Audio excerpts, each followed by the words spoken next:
Welcome back, class. It's another beautiful Sunday morning, and that means it's another beautiful time to be tuning into Doodling with Purpose. Well, actually, you don't have to be watching these on Sunday mornings, do you? But that's when they premiere, at 8 o'clock on Sunday mornings. You can watch them whenever you want. You can even watch them at 8:02.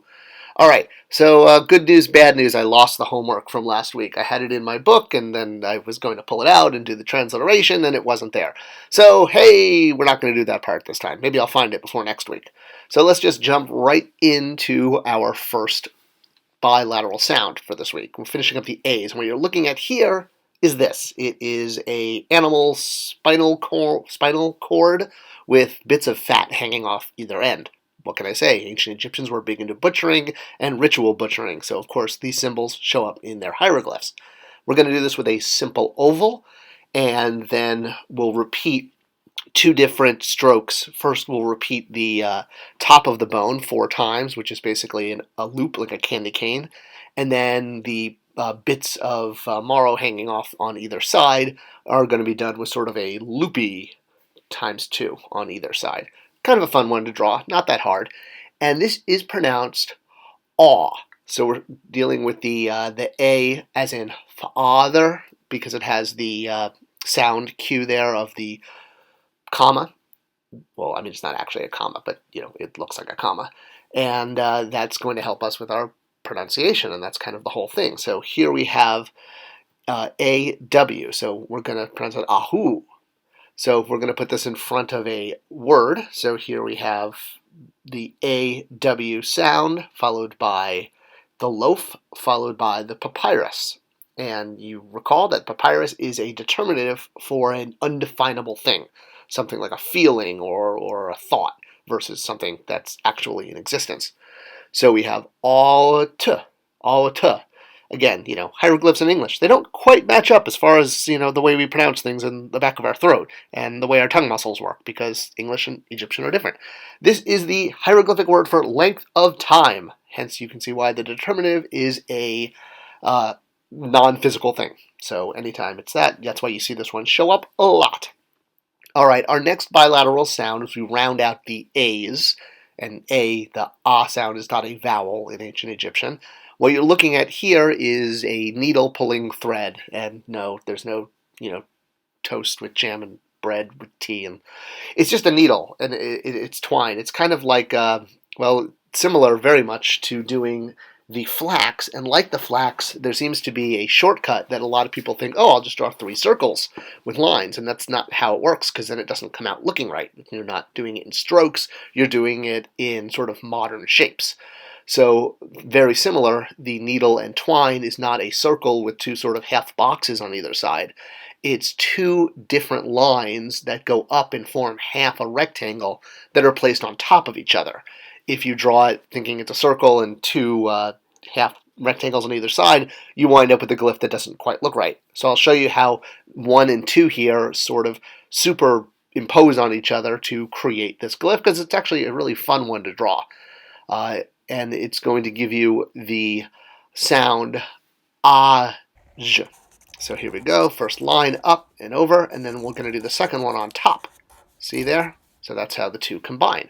It's kind of an optical illusion, sort of. I mean, not really, but as far as hieroglyphs are concerned. So we have, again, the sound marks for palm and j. So here we have it in a word. So let's go through, and the first thing we want to do is identify, like we do any time, the order that we're reading the signs in. So here we have 1, 2, 3, and 4, ending on the determinative. Again, we recognize the papyrus roll, so we're dealing with an intangible thing. So this might be pronounced aj, ad, because you have repetition. You have an A and the DJ, and then followed by a 2 consonant A, DJ sound. The D with the line below it is DJ, like bijou in French. So that's that reflexive echo sound we've been talking about, and you should probably starting to feel comfortable with this, that when you see repeated sounds, it cancels out half the sounds, because you only need to say it once. They're just there to remind you, because there's so many glyphs, and this is the cheating system that's built into the language. So this is aju, to be safe, the verb to be safe. All right, another vocabulary word example with this 2 consonant sound. Here we have it in the front of the word. So we'll start off with aj, And now we have the hand, which is a D, followed by the ho, mer, and then this funny guy here I've circled in red. And obviously, anytime you see a glyph at the end of a word and you don't recognize what you're looking at, it's a determinative. There's thousands of them. What can I say? Maybe not thousands, but hundreds. And going through all of them, well, that's might be a whole other YouTube series. So here we have ajdumer, or to back up, as in like the verb to go in reverse, like, a truck. But in ancient Egypt, they didn't have those beeping noises, so they just had to make them themselves and yell beep, beep, beep. True fact. That's how they built the pyramids. Lots of people scurrying around yelling beep, beep every time they backed up. All right, let's round out the A bilateral sounds with this guy.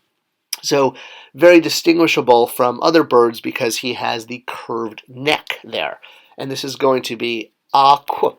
So we have two different single consonant sounds combined here, both that require a sound device or a sound indicator. The comma and then the period. So the comma making it ah, like palm, that's like ah going up, and k, the K is in more like queen versus a K, like a hard K. So the palm, it's a little hard to distinguish with English. So when you see the cormac, that's what bird this is. That's the cormac bird. You're going to go aqua, like aqua, if you will. All right, think of it like that. Hey, why not? All right, so here we have the cornet next to the hill, and then the running legs. And if you recall from the first half of the class, the running legs, much like the papyrus scroll with the little W there, is a very common determinative meaning motion. It doesn't always mean motion, but it can. All right, so we have our cormet, which is aqua, and then we have the hill. Now the hill, if you recall, is also a K sound with the period under it, so it's another qu sound, followed by our determinative, the running legs. So this could be aqua, but again, you're sure catching on at this point that when you get that second sound following up a previous sound, that's the same thing. Whether you're going from two consonant to one or one to two, either direction, you're still getting some cancellation. So we don't need to say that twice, and that makes this word just ak, which is the verb to enter. So this is actually a pretty good one to remember. So you'll, every time you want to go inside the pyramids or a tomb or, I don't know, the kitchen. All right, so here we go. We've swapped out now, or rather added more determinatives. And that changes the meaning of the word because it's all about the determinatives. So again, we have our cormet followed by our hill with the running determinative. Great, we know how to say that. We know that if we saw that by itself, it would mean to enter. But now there's three more determinatives added. We have a man, we have a woman, and we have, count them, 1, 2, 3 stroke lines. Now stroke lines, anytime, will make something plural. And it can also add a W, because a W is sort of the Egyptian hieroglyphic version of the English S, going into plural. Sort of how a N water sign is an ED for a verb. So this can make the pronunciation of this, you can add a W to the end, so it could be quo with a W at the end, so you'll give it sort of an extra W. You will, of course, have the reflection of the AK sound, and then the second sound just being another K, or rather a qu. K with the period is qu, like queen. And then you have all these determinatives to not pronounce.